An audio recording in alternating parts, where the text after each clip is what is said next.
Kita masuk pada al-mabhath al-awwal. Cara yang pertama yang Rasul lakukan dalam rangka menyelesaikan permasalahan rumah tangganya. Nah, berarti rumah tangganya Nabi juga ada masalah. Nah, tapi kemudian menyelesaikannya dengan cara yang terbaik, akhirnya masalah yang awalnya sesuatu yang kurang baik itu menjadi anugerah. Menjadi apa? Anugerah. Jujur ya, rumah tangga itu kalau habis ada masalah, selesai masalahnya apa yang terjadi? Semakin apa? Semakin mesra, ya sejam 2 jam lah. Setelah itu balik mana? Ya enggak begitu ya. Jadi setelah ada masalah itu biasanya semakin apa? Semakin harmonis, semakin erat. Apalagi kalau sampai muncul ucapan maaf. Wah itu Pak. Kalau suami atau istri ada kata-kata maaf, itu rontok sak kabeh, ulu-ulu nintek kabeh. Ya, rontok semuanya. Nah, maka di dalam masalah-masalah rumah tangga itu bisa menjadi apa? Keberkahan. Nah, cara yang pertama, masuk aja Mas, masuk. Cara yang pertama, al-uslub al-ibtisamatu uslubul ibtisamati wad-du'abati atau ad-da'abati. Cara yang pertama, ketika Nabi Muhammad menghadapi masalah di dalam rumah tangganya, nanti kita jelasin kapan pakai cara ini, kapan pakai cara yang lain. Itu ada waktunya. Tidak boleh dibolak-balik, wayai ngamuk digawe senyum.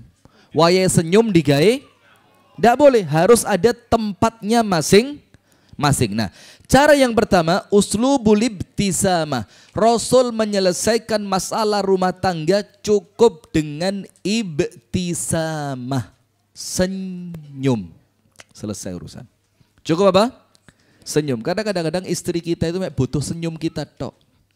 Ada masalah. Lah gak mari tambahi. Enggak, jangan dikira serius ya. Dengan cara apa? Senyuman wad du'abah. Du'abah itu apa? Diajak bercanda. Kalau bahasa Jawanya guyon, diguyoni. Karena rumah tangga itu kalau kaku terus, itu lama-lama patah. Maka dalam rumah tangga itu perlu apa? Kelucuan-kelucuan, keanehan-keanehan. Antum tahu dalam satu riwayat disebutkan oleh astagfirullah wa atubu ilaih. Kalau saya tidak salah nama, Abdullah ibnu Mas'ud. Nanti insya Allah pertemuan berikutnya saya perjelas namanya aslinya siapa ya. Dibilang sama istrinya apa? Saya tidak pernah melihat laki-laki yang di luar rumah paling berwibawa. Disegani sama orang, kecuali suamiku. Tapi kalau di rumah, dia laki-laki yang paling konyol. Kalau di rumah ya Pak? Konyol, menyenangkan, bercanda, tersenyum, guyon, ya bahasanya mungkin sedikit-sedikit usil ya. Usil sendalnya istri ditaruh wajan gitu. Boy dok. Ya, suntikan vitamin diganti suntik kaku. Itu bukan bercanda, itu remuk itu ya. Nah, maka katanya istrinya tadi dibilang apa? Kalau di luar rumah paling berwibawa. Orang sama dia itu segen. Tapi ketika dia masuk rumah, tidak ada orang yang lebih menyenangkan dan lebih menertawakan dibanding dia. Berarti kalau di rumah itu perlu apa? Rileks, guyon, canda tawa, senyuman, bahagia, makan bareng. Bahkan kalau perlu apa? Kejar-kejaran. Omai cili, nyele omai tonggo. Yo kejar-kejaran itu tidak di rumah toh Pak.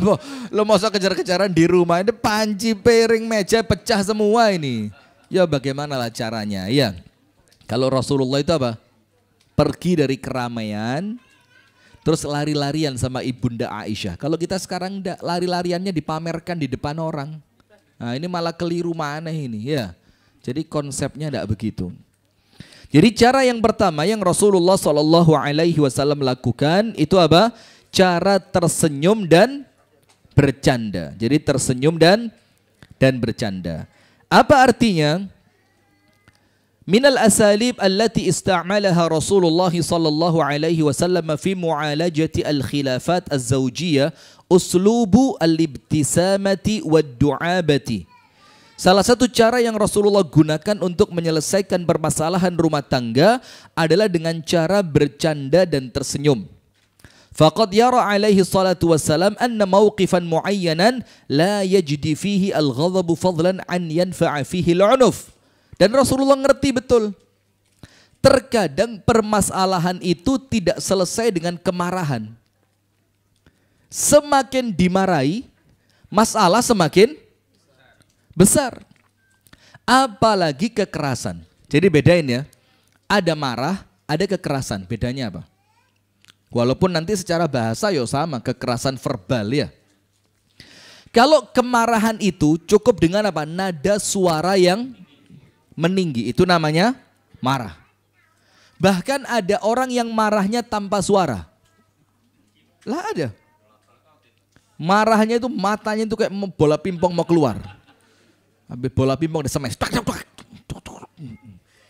Atau yang dengan kemarahannya itu cukup apa? Mukanya memerah. Gak ngereken blas. Diem tok. Itu menunjukkan kemarahannya. Dan Rasulullah Shallallahu Alaihi Wasallam dikatakan oleh para sahabat, kami tahu kemarahannya Nabi Muhammad hanya dengan melihat wajahnya. Kalau wajahnya memerah, itu cirinya beliau sedang marah. Nah maka Rasulullah ngerti ada masalah yang tidak selesai dengan marah. Itu marah. Kalau kekerasan apa? Lebih condong kepada fisik. Lebih condong kepada apa? Perbuatan fisik. Pukulan, tarian, jambaan, apa lagi? Tamparan, cubitan, atau yang semisal dengan itu. Itu tidak menyelesaikan masalah. Di sebagian kasus. Di sebagian kasus. Walidzalika fama aktsara al-mawaqif allati kana yuqabiluha an-nabiy sallallahu alaihi wasallam bitabassum al-mushfiq. Maka seringkali ini terbesar. Cara Nabi yang paling besar untuk menyelesaikan masalah rumah tangganya itu yang paling sering ditemui itu adalah dengan senyuman yang sangat menggoda. Musyfiq itu senyum yang senyumnya itu sampai masuk ke dalam hati. Indah banget. Coba panjenengan senyum, coba senyum. Jadi justru senyum ini disebutkan dalam kitab ini adalah masalah solusi yang paling sering dipakai oleh Nabi Muhammad di dalam menyelesaikan masalahnya. Awid du'abati al-hulwa, atau bercanda yang manis, bercanda yang menyenangkan, yang seger gitu loh. Bercanda seger itu ya apa ya? Yang dengan senyuman itu hadirin, dengan senyuman, dengan candaan, dengan keusilan, itu terkadang masalah langsung berbalik 180, 180 apa 60. Kalau 360 balik mana? 180 derajat itu, masuk silakan Pak Imam. Langsung bisa berbalik. Dari yang awalnya masalah menjadi apa? Seakan-akan langsung tidak pernah ada masalah. Karena apa? Seorang istri melihat suaminya ternyata dia tidak mempermasalahkan kesalahannya dia. Jadi yang awalnya masalah itu kalau disenyumin, maka kan ada kata-kata apa? Senyumin aja. Itu ternyata cara Nabi menyelesaikan masalah. Fakam min mushkilatin laisa laha min hallin siwa ibtisama aw ad-du'aba al-hulwa allati tafdhi 'alaiha tabi al-mirah. Maka disebutkan di sini berapa banyak masalah rumah tangga itu yang bisa diselesaikan cukup dengan senyum dan bercanda saja. Ojo terlalu kaku, jangan terlalu kaku. Maka tahu enggak, ini enggak tahu video asli atau video editan buatan, tapi pesan yang tersampaikan itu masuk. Seorang suami dibikinkan kopi sama istrinya. Ketika sama suaminya diminum, ternyata kopinya apa? Asin. Suaminya diam aja. Kata suaminya apa? Dek, kalau kopi seenak ini saya minum sendiri kok rasanya enggak pas. Saya kepingin membagi kenikmatan kopi ini bersamamu. Istrinya bilang, enggak usah. Suami bilang, Ombean. Ayo deh, berbagi kebahagiaan gitu. Diminumlah sama istrinya.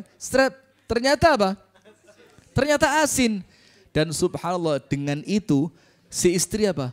Langsung merasa begitu dihargai oleh suaminya. Coba kalau langsung. Kayak so bedakno gula karo uya. Nah ini kan malah repot kalau begitu kan. Nah jadi kadang-kadang ada sesuatu yang besar itu udah selesaikan dengan cara yang kecil saja. Dengan cara yang kecil. Kenapa begitu? Karena banyak sekali senyuman dan candaan itu berhasil di dalam menyelesaikan masalah. Karena apa? Lihat, tabiatnya manusia, tabi'al mirah, tabiatnya manusia itu senang dengan sesuatu yang menyenangkan. Iya apa enggak? Senyum itu menyenangkan apa enggak? Nyenengin. Maka sampai dalam Islam senyuman itu bukan sesuatu yang dianggap kecil, tapi sesuatu yang bernilai pahala sedekah.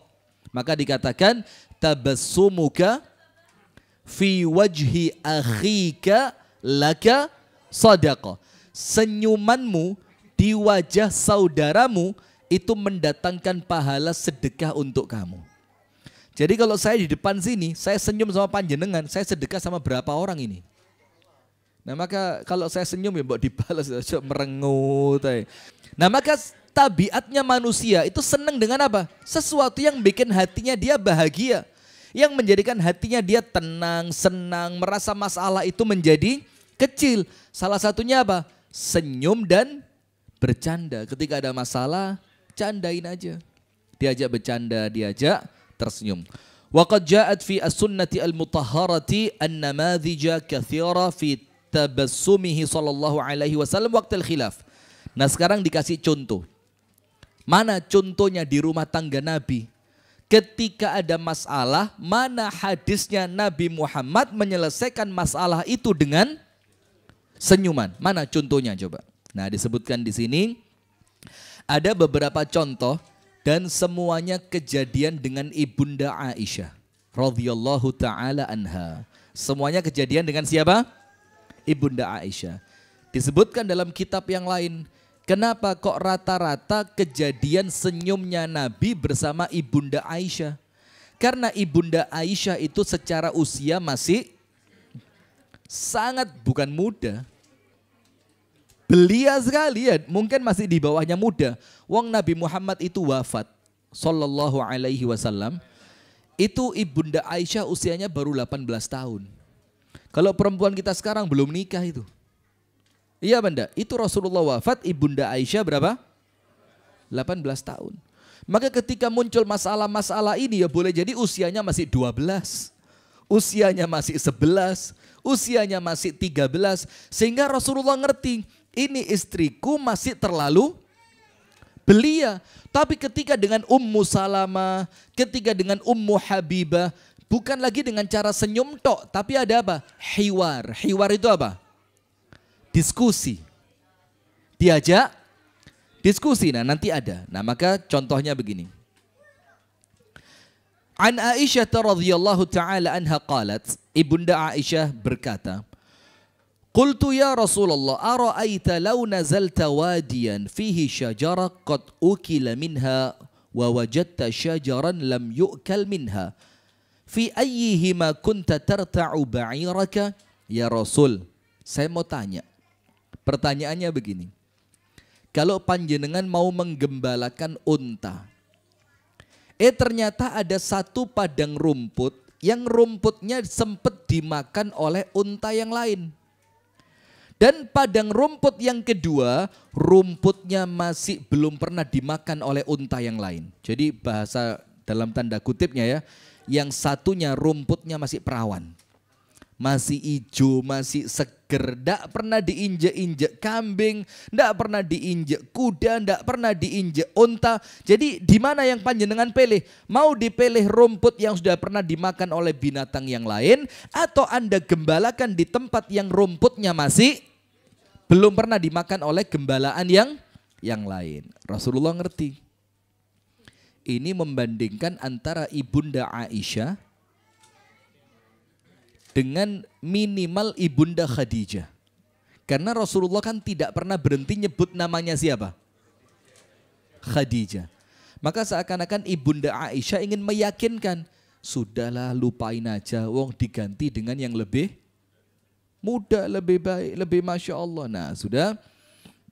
Atau dalam artian yang lain, Ibunda Aisyah ingin membandingkan dirinya dengan istri-istri Nabi yang lain. Karena yang paling muda Ibunda Aisyah. Dan beberapa kali saya sampaikan biar tidak terjadi kesalahpahaman. Kenapa kok Nabi Muhammad menikahi Ibunda Aisyah di usia yang masih sangat belia? Karena itu di zaman Nabi Muhammad menikah, di zaman Arab zaman itu perkara yang biasa. Kalau itu perkara yang luar biasa, maka perkara ini akan digunakan orang kafir untuk mencela Nabi Muhammad. Betul apa enggak? Kalau itu perkara ajaib di zamannya, maka Abu Lahab bilang, Muhammad masa nikah sama anak kecil? Abu Sufyan, Akhnas, Abu Jahal mesti menjadikan itu sebagai bahan apa? Ejekan, olokan. Tapi ternyata tidak ada. Menunjukkan apa? Perkara itu di zamannya memang sesuatu yang lazim.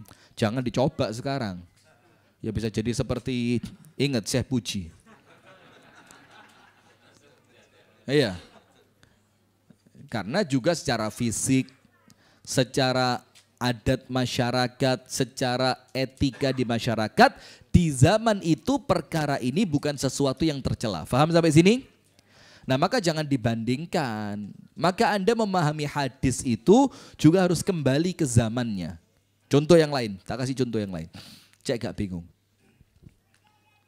Rasulullah SAW itu sholat,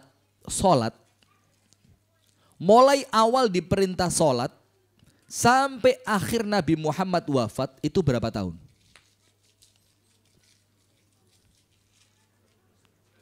Lu gampang aja, diperintah diutus jadi nabi usia berapa? Meninggal usia? Ya tinggal 63 kurangi 40. 23 tahun. Nah 23 tahun Nabi Muhammad sholat ini itu dalam semua keadaan. Sholat dalam keadaan fisiknya masih kuat. Ada Nabi Muhammad sholat dalam keadaan fisiknya mulai lemah. Ada Nabi Muhammad sholat dalam keadaan sakit. Ada Nabi Muhammad sholat dalam keadaan safar. Ada Nabi Muhammad sholat dalam keadaan mungkin ada masalah. Sehingga semua itu menjadikan tata cara sholat Nabi itu bukan cuma satu. Karena apa? Disesuaikan dengan keadaan dan situasi di mana Nabi Muhammad sholat. Faham enggak? Lo masuk 23 tahun sholatnya sama semua? Padahal ada riwayat Nabi Muhammad sholat berpangku dengan tongkat. Terus apa sekarang panjenengan sholat mau pakai tongkat? Ada riwayatnya Nabi Muhammad sholat pakai tongkat. Bukan cuma khutbah, sholat bersandar pada tongkat. Kenapa hadis itu tidak dipakai? Kenapa sekarang tidak dibilang, oh sunnah Nabi sholat pakai tongkat? Karena Rasul pakai tongkat ketika memang sedang sakit. Tidak kuasa untuk berdiri dalam keadaan yang cukup panjang. Paham enggak?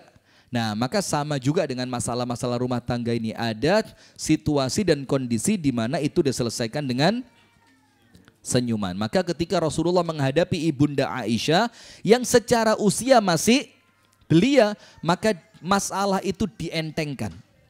Dientengkan itu bahasa Indonesianya apa? Diringankan. Jangan dijadikan masalah ini semakin meruncing dan besar. Maka Rasulullah ketika mendapatkan pertanyaan itu, Rasulullah tidak jawab. Dalam satu riwayat, Rasulullah cuma menjawabnya dengan senyuman. Maksudnya apa? Yus ngertilah kamu. Nah manusia normal ya faham lah mana yang dipilih kan, antara padang rumput yang sudah dimakan dan padang rumput yang belum termakan. Tentu kalau panjenengan milih yang mana? Nah itu kan normalnya manusia. Tapi Rasulullah ngerti kalau tak jawab jadi masalah nanti. Kenapa? Seakan-akan saya memuliakan dia mengalahkan yang lainnya. Nah, dalam riwayat yang lain dikatakan wa fillati lam turta' minha. Sempat Rasulullah jawab. Jawabannya Rasulullah jelas, padat, singkat. Fillati lam turta' minha. Aku akan letakkan gembalaanku, kambingku, untaku di tempat padang rumput yang belum pernah dimakan oleh gembalaan yang lain. Maka Ibunda Aisyah ngomong apa? Wa fi riwayati Abi Nuaim qalat, dalam riwayat hadis Abu Nuaim, Ibunda Aisyah mengatakan fa ana hiya. Fa ana hiya. Nah, yaitu saya. Yang panjenengan pilih, yang kebun yang padang rumputnya belum dimakan oleh ternak-ternak yang lain, fa ana hiya, itulah saya. Ya'ni anna Rasulullah sallallahu alaihi wasallam lam yatazawwaj bikran ghairaha. Artinya apa? Nabi Muhammad tidak menikahi seorang pun yang masih gadis kecuali Ibunda Aisyah. Dalam riwayat yang lain, lihat permasalahan antara Ibunda Aisyah dan Ummu Salamah. Saya sering saya sampaikan. Jadi dalam rumah tangga Nabi Muhammad itu, kalau panjenengan teliti nanti, mungkin di sini nanti ada. Itu kan istrinya 9. Sallallahu alaihi wasallam 9. Itu ada 2 kelompok. Ada kelompok yang satu grup dengan Ibunda Aisyah. Ada satu kelompok dengan grupnya Ummu Salamah. Jadi ada yang kepala grupnya Ibunda Aisyah, ada yang kepala grupnya siapa? Ummu Salamah. Dan mereka wajar, dalam tanda kutip, walaupun bukan makna sesungguhnya ya, jangan salah paham, bukan makna sesungguhnya, itu saling mengganggu. Kalau Rasulullah sedang di malamnya kelompoknya Aisyah, kelompoknya Ummu Salamah ngerecokin.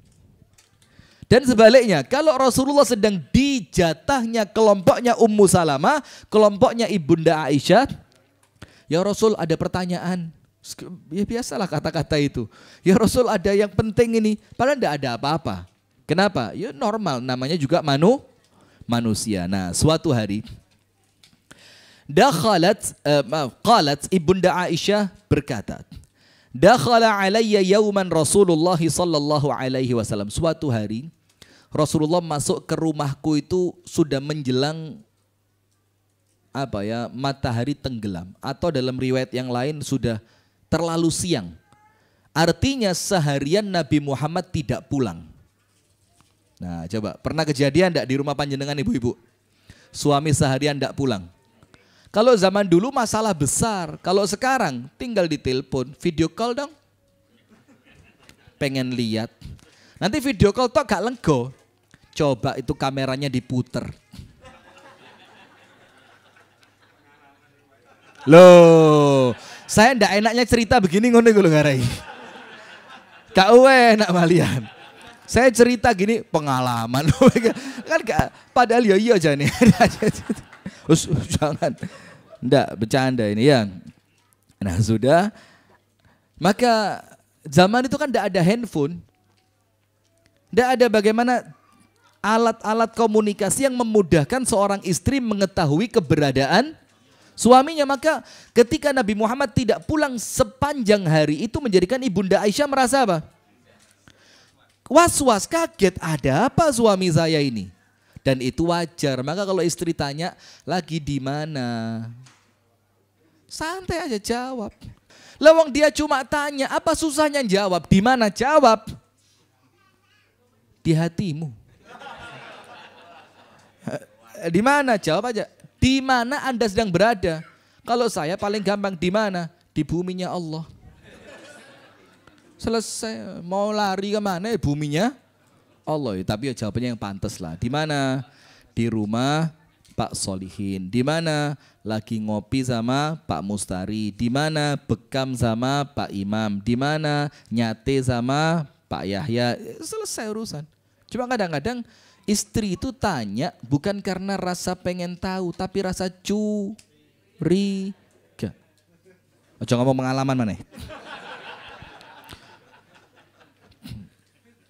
Guyu, astagfirullah, kauti kualat orang-orang ini ya. Nah sudah, maka ketika Rasulullah masuk, fakultu, aku ngomong sama Nabi Muhammad langsung ini, bedain sama Ibunda Khadijah. Rasulullah pulang ketakutan, menggigil. Ibunda Khadijah tidak tanya apapun, kecuali langsung ditenangkan. Ibunda Khadijah. Ibunda Aisyah, suami tidak pulang seharian, baru datang. Langsung apa? Aina kunta mundhul yaum. Seharian kemana aja? Dari sini kita ngerti kenapa Ibunda Khadijah itu tidak pernah hilang dari hatinya siapa? Rasulullah. Dari segi ini saja kelihatan gak bedanya? Walaupun kita katakan semua istri Nabi mulia, radhiyallahu ta'ala anhunna ajma'in. Semoga Allah ta'ala meridhoi mereka semua. Amin ya rabbal alamin. Kalau Ibunda Khadijah ya apa? Suami tidak pulang lama, pulang-pulang kok tidak seperti biasanya. Menggigil, kedinginan, panik, ketakutan, langsung masuk kamar. Siapin pakaiannya, gantiin pakaiannya, dirapiin badannya segala macam. Baru kemudian dibilang, tenang suamiku, tidak akan ada keburukan untuk kamu. Istri begitu.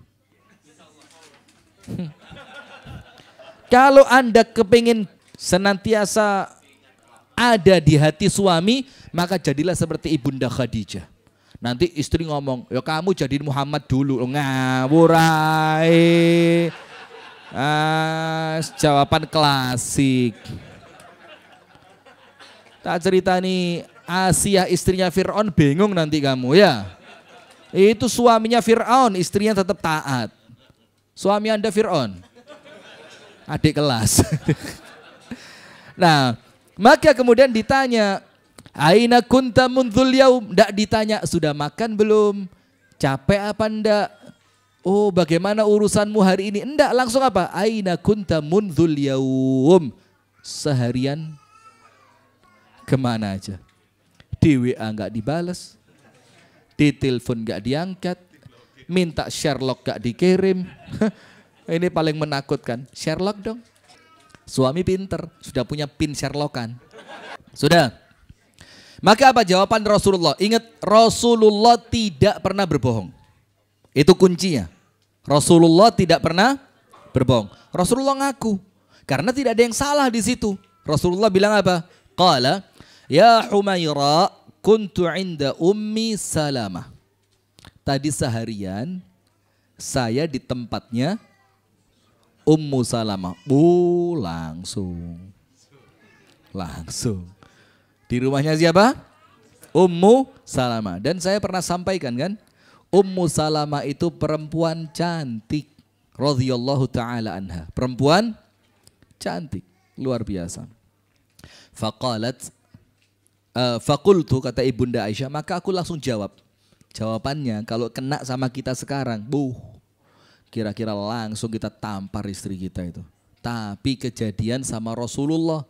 Maka ketika jawaban istri itu seperti ini, apa yang Rasul jawab atas jawabannya istri itu untuk kita jadi pelajaran. Apa kata Ibunda Aisyah? Ma tashba' min ummi Salamah. Panjenengan tidak pernah kenyang dari Ummu Salamah ya. Kalau bahasa kita, tidak pernah puas kamu dengan Ummu Salamah gitu loh. Kira-kira kalau istri Anda ngomong, oh tidak bisa, Anda tidak ngerti. Mau cuma satu kok. Tidak ngerti Anda, tidak ngerti. Tidak ngerti. Susah, ngel, nyeritakno yang ngel. Bayangkan juga susah ini. Nah, ternyata Anda sama istri Anda dibilang apa? Tidak pernah puas kamu ya dari Ummu Salamah. Kalau kita digituin, kita apain itu istri? Marah pasti kita. Ternyata apa yang Rasul lakukan, ini bukan kalimat yang ringan loh ini Pak. Ini Nabi digituin sama istrinya. Istrinya bilang apa? Ma tashba' min ummi Salamah. Kamu tidak pernah puas ya dari Ummu Salamah ya. Apa jawabannya Rasulullah? Qalat, Ibunda Aisyah ngomong, apa reaksinya Nabi Muhammad? Fatabassam. Rasulullah cuma apa? Senyum tok. Ndak dijawab, ndak dibantah, ndak ditinggal, cukup senyum. Subhanallah, lihat. Dan selesai masalah. Karena istri merasa apa? Kalau suami tersenyum, itu ada perasaan istri kayak menang gitu. Kan, kayak son jawab. Jadi istri merasa cocok sudah. Nah, itu ketika istri merasa menang, wes lego istri. Lego. Karena dia cuma tidak mau dianggap kalah. Nah, maka Rasulullah apa? Fatabassama, Rasulullah sallallahu alaihi wasallam tersenyum. Dalam riwayat yang lain dikatakan, tsumma qultu. Terus cerita ini ada kelanjutannya. Setelah Rasulullah tersenyum tadi, Ibunda Aisyah masih ingin merasa dirinya menang dibanding istri yang lain. Karena dianggap sama Ibunda Aisyah, wong perempuan kayak Ummu Salamah kok panjenengan tidak pernah puas dari dia. Gitu loh. Terus Ibunda Aisyah tunjukkan seharusnya kamu itu tidak puas kepada siapa? Kepada saya. Maka Ibunda Aisyah mengatakan, ya Rasulullah, ala tukhbirni anka law annaka nazalta bi'adwataini ihdahuma lam turta' wal ukhra qad ru'iyat ayyuhuma kunta tar'a. Ya Rasul, begini kata Ibunda Aisyah. Kalau panjenengan turun di suatu padang rumput yang pertama sering dipakai sama penggembala yang lain. Padang rumput yang lainnya adalah padang rumput yang masih hijau seger, belum pernah dipakai oleh penggembala yang lain. Maka engkau akan menggembalakan ternakmu di mana? Rasulullah menjawab, allati lam tur'a. Aku akan mendatangkan gembalaanku pada padang rumput yang belum pernah digunakan. Qalat, qultu, Ibunda Aisyah mengatakan, fa'ana lastu ka ahadim min nisa'ik ya Rasul. Saya ini, kata Ibunda Aisyah, tidak sama dengan istrimu yang lain. Nah, mulai. Nah, itu loh perempuan. Maka hati-hati perempuan. Jangan Anda merasa lebih baik dari siapapun. Ya kan? Maka dalam surat Al-Hujurat apa? La yaskhar qaumun min qaumin asa ayyakunu khairan minhum wala nisa'un min nisa'in asa ayyakunna khairan minhunna. Jangan mencela orang lain. Boleh jadi yang kamu cela lebih baik. Perempuan juga jangan mencela perempuan yang lain. Boleh jadi perempuan yang kamu cela lebih baik. Maka Ibunda Aisyah mengatakan, ya Rasulullah, saya ini tidak sama dengan istri-istrimu yang lainnya. Kullu mra'atin min nisa'ika kanat 'inda rajul. Ya Rasul, semua istrimu yang lain itu pernah hidup dengan laki-laki lain kecuali saya. Kecuali saya. Qalat, maka Ibunda Aisyah mengatakan, dibaleni sama Nabi Muhammad. Fatabassama Rasulullah sallallahu alaihi wasallam. Rasulullah menjawab untuk yang kedua kalinya dengan apa? Senyuman. Padahal itu seharusnya kalimat yang berat itu.